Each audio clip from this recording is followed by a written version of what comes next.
Saludos amigos, bienvenidos a Reseñas con Rafael Núñez, un servidor, y Adelaida Martínez. Buenas, saludos, ¿cómo está? ¿Cómo está, Rafael? Muy bien, gracias. Por ahí viene octubre, gracias a Dios. El mes de nuestro nomástico, 24 de octubre, los dos cumplimos años el mismo día. Tenemos el mismo suave temperamento. Y el Calimán 4 días antes. Pero mira, por eso que nos llevamos tan bien, Calimán. Así es. Sí. Bueno, pues esta semana, señores, con muchísimas noticias importantes, muchas noticias, querida Adelaida, esta semana es importante, nacionales, internacionales. En el ámbito local y también en el ámbito internacional. Así es. Bueno, esas noticias se ha encargado nuestra querida Yarit Ortiz de preparar un resumen, pero antes orgullosa liceísta. Sí, pero antes de pasarle, no me tire tanta puya, yo soy del Escogido. Por ahí viene octubre. Ustedes van a coger este año. Le vamos a traer unos refuerzos. Oigan a mi tío.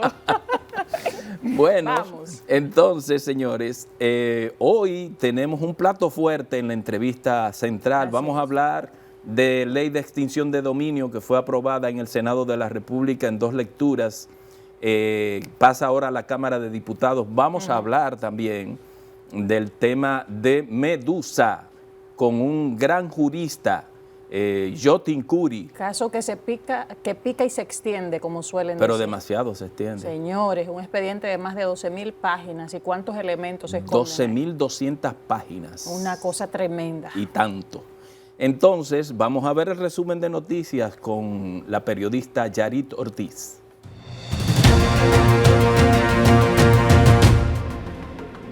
La semana informativa arrancó con las declaraciones del expresidente de la República y presidente de la Fuerza del Pueblo, Leonel Fernández, quien lanzó duras críticas a la política económica de la actual gestión gubernamental, que no quiere admitir que en el país hay una crisis económica.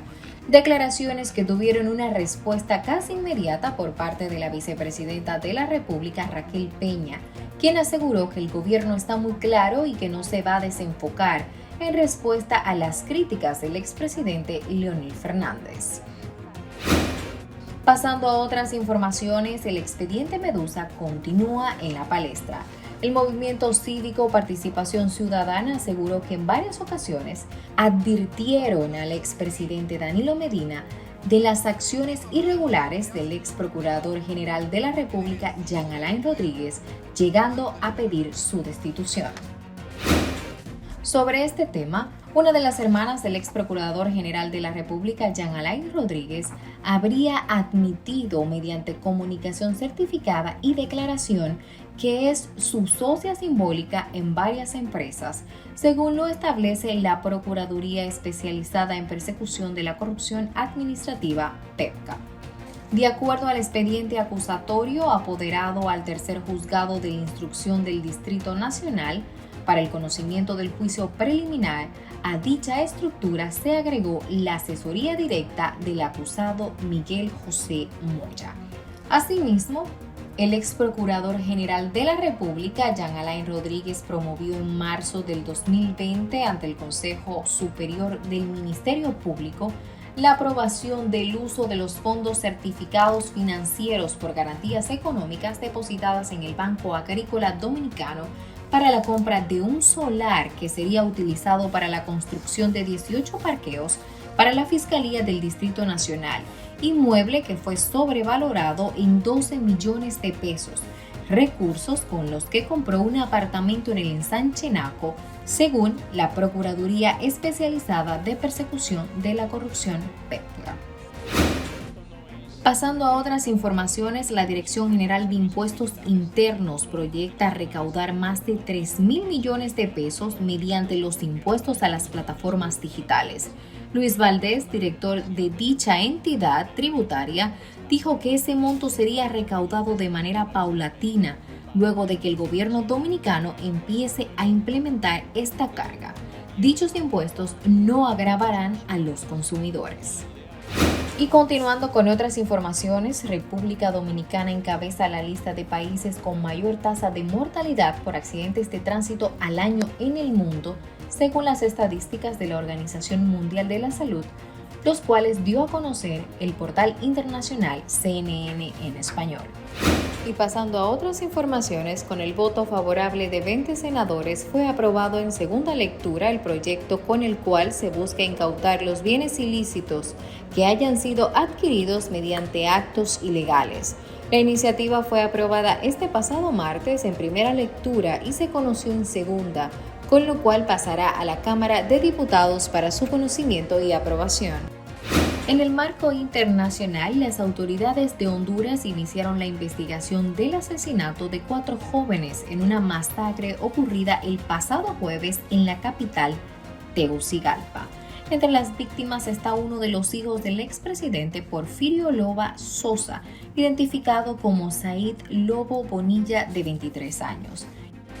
Y continuando con las informaciones, el primer ministro italiano Mario Draghi presentó su dimisión después de la crisis desatada en su coalición gubernamental por uno de los principales socios, el movimiento 5 estrellas M5S, propuesta que de inmediato fue rechazada por el presidente de Italia, Sergio Mattarella.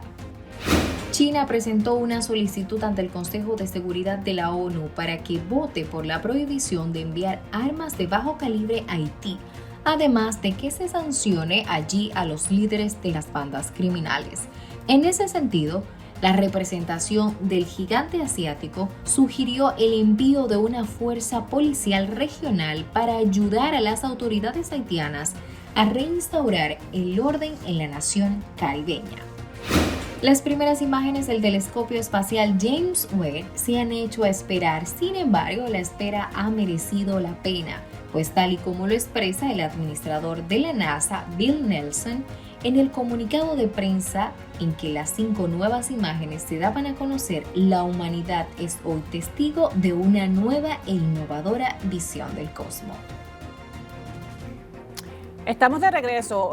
Rafael, recordemos la entrevista que nos concedió el ex embajador de Haití en República Dominicana, Paul Arcelac, donde hacía grave denuncia en estos países limítrofes que contemplan el tema de todo lo que pasa por la frontera Haití-República Dominicana, que nos escandalizamos. ¿Y por qué no escandalizarse? Porque nos afecta directamente todo lo que ocurre allí.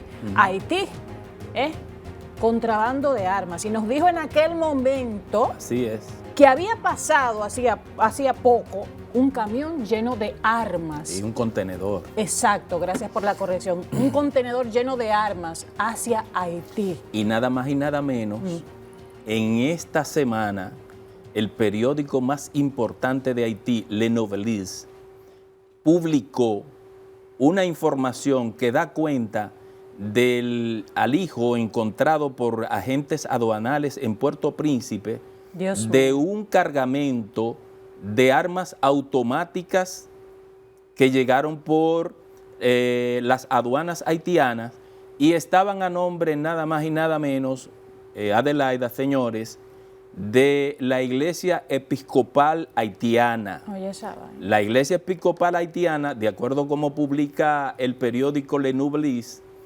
negó que esas armas, porque imagínense, serán para los sacerdotes. Claro está, falsificaron los documentos de la Iglesia Episcopal, pero AK-47 y Galil israelíes, municiones y todo eso, y eso está ocurriendo de manera continua, al extremo, Adelaida, señores, al extremo. Eso es peligrosísimo, de que con China, este tema de las bandas. Óyeme bien, de que China, Adelaida, dijo en el Consejo de la Seguridad de las Naciones Unidas, alertó a las Naciones Unidas que tome medidas para que los jefes de bandas criminales, como tú estás señalando, no tengan acceso a ese tráfico de armas ilegales que están entrando a Puerto Príncipe, porque todas esas armas, sabemos, van a parar a las manos de las bandas criminales de haitianas.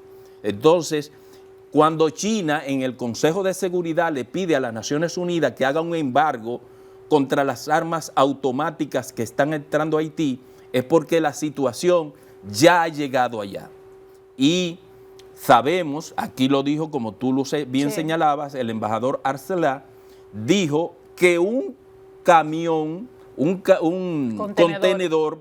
contenedor entró y dijo fuera del aire, porque no se atrevió a decirlo en el aire, pero yo lo voy a decir, que era de un ex senador haitiano. ¿Tú estás oyendo? De un ex senador o senador, eso no existe porque eso está disuelto. Totalmente. Un ex senador haitiano era el dueño del contrabando. Entonces, a las autoridades dominicanas que tienen la responsabilidad de cuidar la frontera, el CESFRON y el ejército. ¿Cómo puede pasar un contenedor hacia otro país con tantos problemas que simboliza una bomba de tiempo para nosotros sin ser revisado? Digo, eso no necesariamente está cruzando por aquí, porque él no dijo eso, pero lo que yo quiero llamar la atención, Adelaida, y amigos y amigas, es que las autoridades dominicanas que abran los ojos, porque una persona, no importa la jerarquía, que sepa de eso y no informe a los organismos de seguridad, el FBI y la CIA lo están acechando, para que sepan. Porque acuérdense lo que pasó con el jefe de la ganga que secuestró a los 17 extranjeros. ¿Dónde está? Allá, preso, y es para allá que van. Así es que alertemos con eso, porque no estamos jugando, no es amateur que estamos jugando de a duro, ¿verdad, Calimán? Bueno, hacemos la pausa. Así es.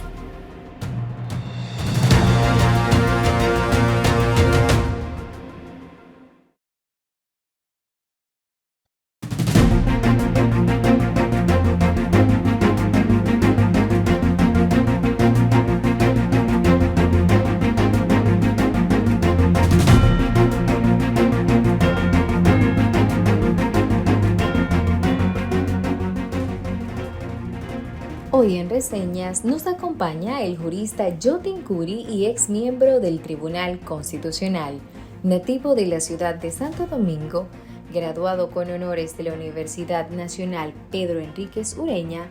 Ha realizado varios estudios extracurriculares, entre los que destacan posgrado de Derecho Comercial en la Concordia Universidad de Canadá, diplomado en Derecho Empresarial por la Universidad APEC, doctorado en Derecho con especialidad en Sociedad Democrática y Estado de Derecho, Universidad del País Vasco, España, abogado de intenso ejercicio en diferentes áreas.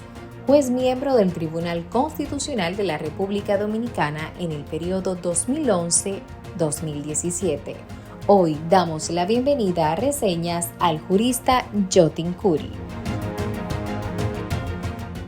Estamos aquí, como anunciamos, con un entrevistado especial, Rafael, ya lo había anunciado en la introducción del programa Reseñas. Gracias por estar ahí. Hay muchos temas que abordar con el doctor Jotin Curi, hijo, es juez del Tribunal Constitucional, experto en estos temas que atañen en el momento, que nos competen, que están sobre la mesa, ley de extinción de dominio, como dijo Rafael, otros temas también que nos interesan. Bienvenido a este espacio, doctor Jotin Curi. Muchas gracias, Adelaida, Rafael, por la invitación. Su amigo Rafael. Claro, aquí es muy contento de estar con ustedes. Qué bueno que está por aquí para que nos ilustre. Tenemos muchas hijo de un gran hombre. Así mismo es. El doctor Jotin Curi. Le hace honor a ese apellido, a su papá. De verdad nos sentimos muy contentos de que esté en nuestro programa. Gracias, Rubén. Para ver los temas de la agenda nacional que tienen que ver con su área.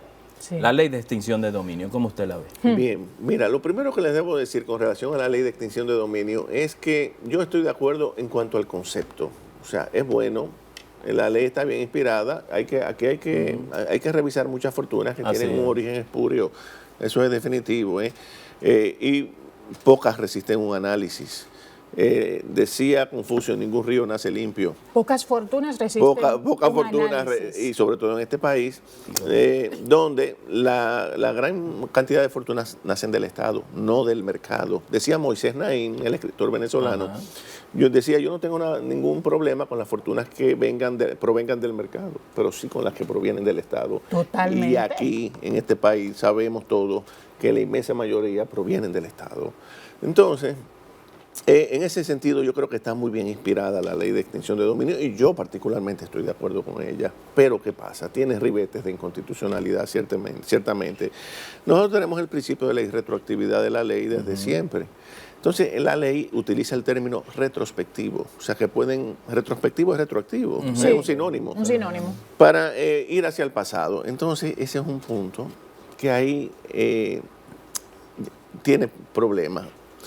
También he visto algunos análisis de colegas que dicen también que la presunción de propiedad del certificado de título sería cuestionado, el principio de buena fe, la presunción de inocencia. Privado. Afecta al tercer adquiriente. A la propiedad. Exacto, y eso es cierto. Tiene aspectos cuestionables en cuanto a eso, pero yo creo que la ley se pudo haberse salvado, señores. Sencillamente, miren cómo yo lo veo del siguiente modo. No hablar de retroactividad. Quitar ese término de retrospectividad. Quitar ese elemento y aprobarla tal como está. Y cuando se vaya a investigar a personas que han adquirido bienes, ahí entonces podría decirse, no, aquí esto no es un problema de retroactividad, es que usted nunca ha tenido un derecho legítimo sobre esos bienes. No sé si me entienden. Sí. Como, por tanto, vamos a indagar el origen, no importa el tiempo que usted tenga con esos bienes. Eso fue una fórmula mira qué bien. Porque no tienen un origen, o sea, yo no puedo alegar derecho sobre algo que yo no he adquirido de manera lícita. Ilícita. Sí. Debe ser así. Se pudo, pero ahí hubo malos manejos técnicos, ha habido muchas críticas, muchas de ellas tienen fundamento, pero el punto más peligroso de esto es que nosotros somos un país que no tiene institucionalidad, carente de institucionalidad. Entonces, imagínense ustedes esa ley aplicada por personas corruptas, por un ministerio público corrupto. O radicales ideológicamente. O radicales ideológicamente. Sea de izquierda o de derecha. Exactamente, entonces se podría prestar ciertamente a abusos. Dependiendo del gobierno de turno. Si tuviésemos una fuerte institucionalidad, sí, la ley es buena. Así es. Pero depende de quién la aplique. Entonces, tiene muchas vertientes que son cuestionables, pero el propósito, el fondo es bueno. Es bueno porque yo les voy a decir algo. Por lo que yo veo, lo que está ocurriendo en este país es que tenemos cada día un Estado más pobre y familias más ricas, porque la oligarquía tradicional se sirve del Estado, pero también los empresarios que se hacen ricos desde el Estado. Así es. O se hacen empresarios desde el Estado. Entonces, eso trae un Estado pobre, una oligarquía rica, y eso es la haitianización de este país, porque la haitianización no es solamente esa migración, ese aspecto, un Estado pobre, una oligarquía rica. Y entonces esa ley está bien inspirada, sabemos que la impulsan, ¿verdad?, sectores foráneos que fueron los mismos que auspiciaron toda la corrupción, exactamente, auspiciaron la corrupción, ahora se han dado cuenta de que la causa de la inmigración de todos estos países, como lo dijo Trump, hacia los Estados Unidos es precisamente la miseria de los pueblos. La miseria de los pueblos. Y la miseria es por la corrupción. Y entonces están buscando ahora cómo combatirla. Pero entonces la ley, reitero, está bien inspirada, es buena. Y la necesitamos. Pero tiene aspectos que deben ser corregidos. Entonces, y que han dado lugar a muchos debates, porque ¿cómo vamos a aplicar una ley como esa en un país sin institucionalidad? Imagínense ustedes un gobierno como el anterior aplicando una ley así. O sea, señores, sería es una cosa terrible. Doctor, haciendo el papel del demonio, del diablo, usted dice que si no hay institucionalidad, ¿cómo se va a aplicar? Y entonces, ¿cómo vamos a establecer la institucionalidad si no vamos aprobando las cosas? Digo yo. Sí, ¿En qué contexto se aplicaría si es tan lento ese proceso? Que hay muchos aspectos que dependen ahí de la discrecionalidad del juez. El juez tiene un amplio poder, si ustedes leen la ley, un amplio poder de apreciación, de discrecionalidad. Entonces, ahí reitero, puede torcerse hacia un lado o hacia el otro. Y no hay controles con el tema de la buena fe, y ahí entran muchos elementos.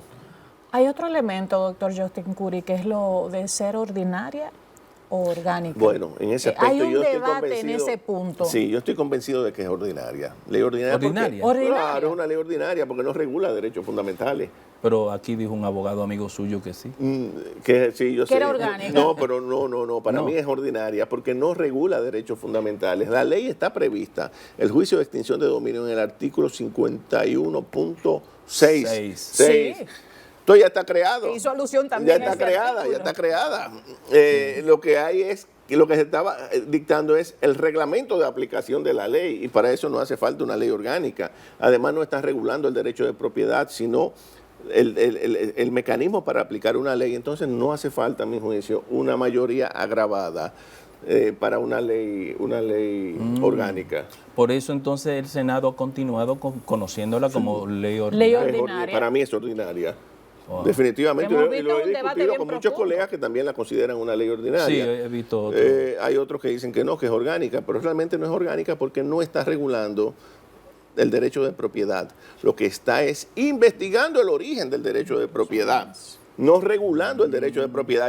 Ahí sí fuera orgánica. Fíjate Pero ese punto ese es que un él ha tema. dicho. Ese es un tema Claro. que ha causado polémica. Incluso estuvieron los diputados Aníbal y Sandro Sánchez. Y al entender de ellos debe ser orgánica también. No, porque confunden cómo afecta el derecho de propiedad y el derecho de propiedad, que ese es otro tema. El derecho de propiedad es un derecho fundamental aquí, pero yo tengo duda de si sea de que sea fundamental. Los derechos económicos, dice la doctrina española, como libertad de empresa y derecho de propiedad, nunca son fundamentales en el marco de un Estado social. Okay. Ahora, en el marco de un Estado liberal sí son fundamentales, como en los Estados Unidos. Y el de nosotros social. Es Estado social. Social, democrático y de derecho. Claro, tanto es así que la propiedad puede sacrificarse. Primero, tiene una función social. Y segundo, se puede sacrificar por causa de expropiación. Y por eso los españoles dicen, la doctrina española, es un derecho constitucional, pero no es un derecho fundamental. Y es así. Entonces, en el marco de un Estado social, la propiedad no es fundamental siquiera. Lo que ocurre es que aquí el Tribunal Constitucional nuestro, y de hecho yo llegué a proponerlo, ese ejercicio hay que hacerlo. Ahí tenemos que clasificar cuáles dentro del catálogo del título de los derechos fundamentales, cuáles son fundamentales y cuáles no, como hicieron los españoles. Ahora, el Tribunal Constitucional Dominicano no se ha abocado a ese ejercicio. Pero no es el derecho de propiedad, tampoco no es un derecho fundamental en un Estado social. O sea que por ningún resquicio esa ley es orgánica, es ordinaria. Bien. Usted que fue miembro del Tribunal Constitucional, ¿por cuántos años? 7 años. 7 años. Un jurista de una gran experiencia, muy ecuánime. Le pregunto, pasa ahora a la Cámara de Diputados y se aprueba como la envió, como es ordinaria, se aprueba con minoría simple. Perfecto. Sin embargo, la proclama el presidente, la promulga el presidente. Sin embargo, hay sectores que la van a atacar ante el Tribunal Constitucional. Correcto. ¿Qué pasa ahí? Bueno, el tribunal va a conocer los aspectos de inconstitucionalidad. Yo dudo que por el aspecto de orgánica u ordinaria sea declarada inconstitucional. Es muy difícil. Porque por lo que le estoy explicando. Ahora, el tema de la irretroactividad y algunos otros aspectos sí podrían eventualmente producir una declaratoria de inconstitucionalidad, pero solamente en esos puntos, no la ley en su conjunto. Podría ser. O sea, no toda la ley, sino... No toda la ley. Sí, porque si es ordinaria, rechacen una parte de ella, queda la ley como queda vigente, pero con esos aspectos ya corregidos. Que no es igual que si es orgánica y el Tribunal Constitucional conoce de un aspecto. Ahí sí, claro, ahí se cae la ley. Pero hay un reclamo. Pero entonces los que sometieron la ley en el Poder Ejecutivo no fueron tontos al que se conozca de manera ordinaria. No fueron tontos. No, porque es que no, reitero, no es que es ordinaria realmente, porque ni siquiera el derecho de propiedad, aunque está en el título de los derechos fundamentales aquí, pero no es un derecho fundamental en España. Y nosotros copiamos gran parte de la Constitución nuestra del 2010, copiamos la Constitución española del 78. Sí. Que tiene ese catálogo. Pero nosotros lo hicimos más amplio. Exacto. Sí. Hay un reclamo social de que cada vez que hay un caso de corrupción, el Estado no recupera los bienes producto, ¿verdad?, de cualquier acto de corrupción de manera ilícita. Entonces, el doctor Justin, en su introducción sobre la ley de extinción de dominio, proyecto, que todavía no es ley, dice que este país, y es así, yo estoy de acuerdo, hay una debilidad institucional terrible. Hubo un retroceso durante la gestión pasada también con el fortalecimiento de la institucionalidad. Hubo un retroceso de eso y hay que decirlo. Vamos a hablar ahorita desde la Procuraduría. Sí. Exacto, hay que decirlo. Y entonces, ¿cuándo tendríamos nosotros esa ley que respondería a ese reclamo social de que se vaya detrás de los bienes y las fortunas que se producen ilícitas y que se dan de manera ilícita?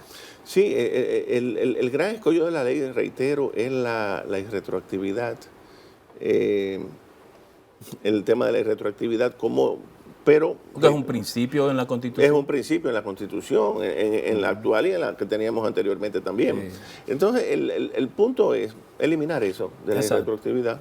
Exacto. Y sencillamente indagar, y cuando se venga con ese argumento de que se está aplicando retroactivamente, sencillamente eso tiene el contraargumento, pero eso es cuando son adquiridos legítimamente. Ya. Legítimamente los bienes, sí. Pero cuando tiene un origen ilícito, usted nunca ha tenido derecho de propiedad sobre esos bienes. Entendido. ¿Me entendieron? Lo entendieron. Ahora sí. Entonces eso es salvable. Es salvable. Sí. Bueno, doctor, vamos a hablar. No hay derecho sobre lo ilegal. Exactamente. Porque no ha nacido, ese derecho no ha nacido nunca. Mira qué bien. Claro. Es un asunto tan como lógico. ¿Verdad? Señores, todo el sentido común aplicado. Vamos a la pausa para que hablemos del caso Medusa después con el doctor Justin Curry.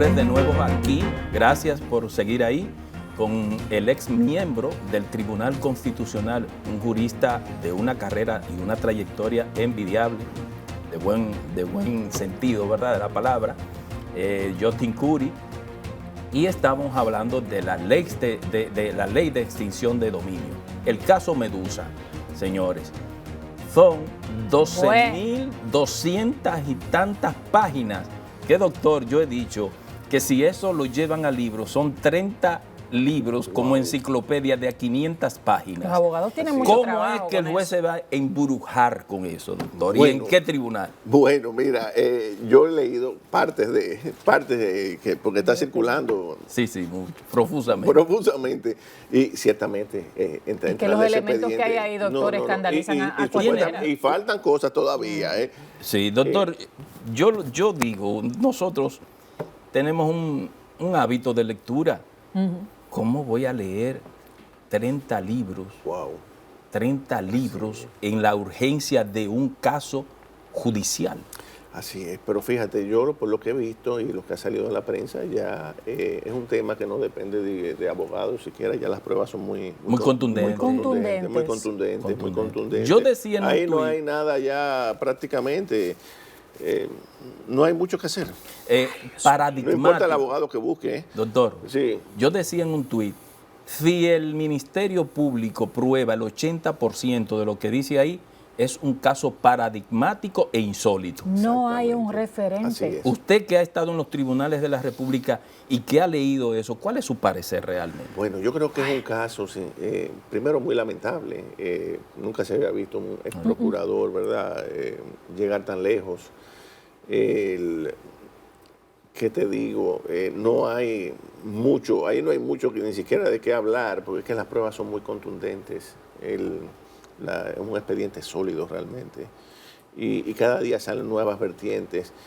De manera que... Cada día, doctor, salen elementos que escandalizan aún más de lo que ya nos hemos escandalizado. Lo de hoy, lo que yo vi hoy.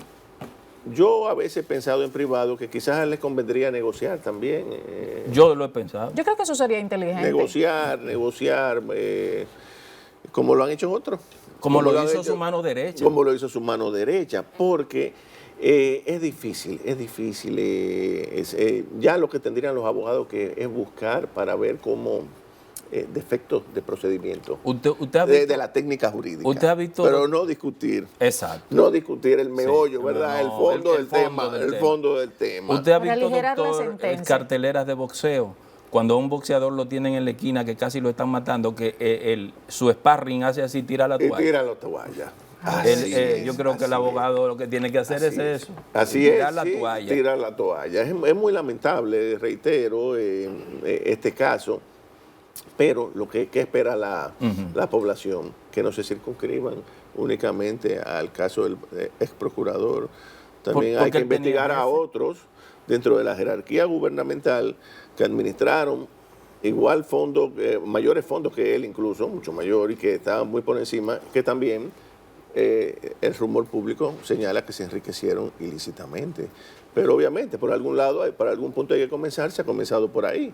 Y reitero, si el expediente es muy sólido, es muy contundente, ya lo que tendrían es que someter eso a la acción de la justicia y seguir investigando otros casos, porque seguro que van a aparecer, porque hay muchos que no han sido llamados con relación, no solamente a ese caso, el caso sino Medusa, sino a los otros que a los otros casos también que andan por ahí. Nombre de... Claro, y de personas que acumularon fortunas enormes en esos 8 años del pasado gobierno. Dios mío. Entonces, les reitero, si nosotros no comenzamos por algún punto, y eso es lo que se quiere con esa ley de extinción de dominio, sencillamente el Estado va a desaparecer.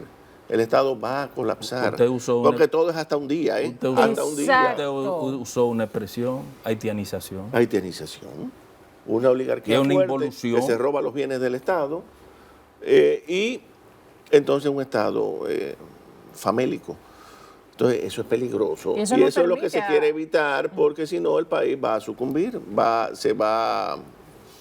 ya de por sí con estructuras muy débiles, que encima de eso cada 4 años, una camada de nuevos multimillonarios, uno dice, pero no es posible, solamente porque estén administrando la sociedad tiene que entender que por cosas como esas tenemos una baja calidad educativa. Así es. Y sociedad que no tenga una calidad educativa no va a reflexionar, ni va a reclamar, ni va a generar cambios. Porque no tiene conciencia. Porque no tiene conciencia. Fíjense ustedes, salió hoy o recientemente una foto en el listín de un montón de personas haciendo filas. Hoy. Para buscar empleo. Ay, sí. ¿A qué se debe eso? La mayoría a la corrupción, que les roba la esperanza a las presentes y futuras generaciones y a nuestros hijos, de qué van a vivir nuestros hijos. Entonces yo quiero que me expliquen. Si el sector privado discrimina laboralmente a las personas cuando tienen más de 35 años de edad y los partidos políticos llenan la nómina pública con su clientela, entonces los gobiernos tienen que explicarle de qué diablos va a vivir la gente decente en este país. ¿De qué? ¿De qué? La están obligando, forzando a emigrar. A emigrar así. Y eso es un robo, eso es un crimen.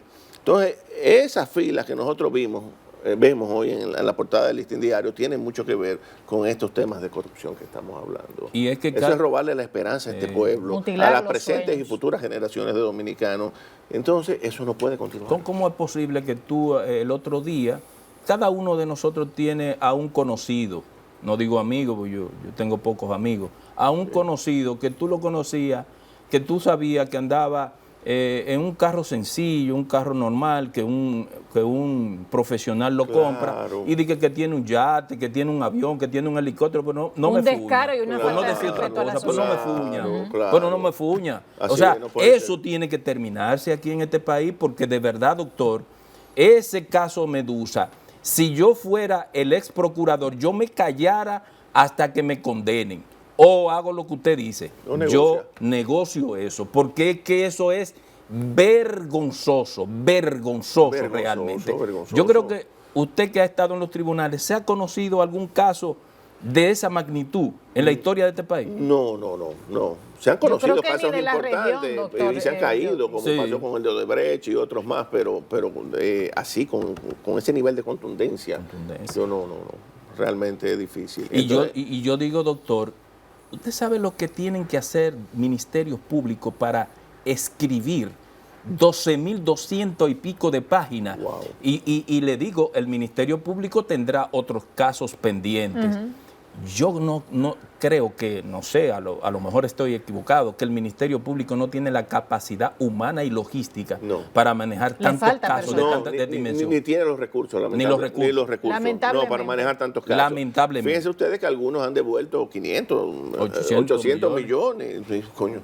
Y tú lo dices, entonces, ¿cuánto fue? ¿Cuánto te robaste? ¿Cuánto te robaste? ¿Cuánto fue lo que se llevaron? Entonces, eso no es posible. ¿En qué se traduce eso? En miseria, en falta de oportunidades para nuestros hijos, para las presentes generaciones. Por eso ustedes ven tanta gente emigrando y por eso los norteamericanos están obligados en estos países a ayudarlos, a fortalecer sus instituciones, porque si no van a tener ellos también más presión migratoria. Más inmigrantes porque, y de mala calidad. Porque son todos se van por razones económicas. Yo sé que usted lo dijo, doctor Jotin Curi, pero quiero volver a remarcar ahí las expectativas de este caso Medusa.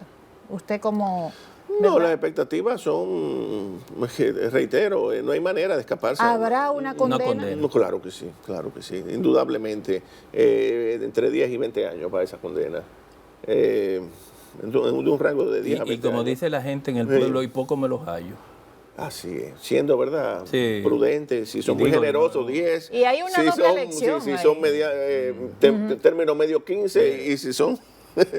Hay una doble elección no solo para los funcionarios, una doble elección también que implica al sector justicia y el sector privado también. O sea, se está haciendo un trabajo que nunca se había visto. La oligarquía, óyeme, porque la corrupción no solamente de los políticos, sino también de los empresarios. Porque hay corrupto y corruptor. Claro, y la oligarquía aquí siempre se ha servido porque es antinacional, es una oligarquía que no piensa en el futuro del país, porque su patria son sus intereses. Su corazón y su alma están en su bolsillo. Estados Unidos, están sus recursos. Para la gente que nos está viendo, vamos a ponerlo un poco más figurativo. Su yate, su resort, su villa, su avión, su yate, su jet. Yo escribí un artículo hace un tiempo, su posibilidad Rafael, no sé de atenderse cuando titulado tienen... La tiñosería de nuestros ricos. Ah, sí. Óyeme, este es el único país del mundo donde los ricos no donan escuelas, se lo dejan todo al gobierno, hospitales, parques.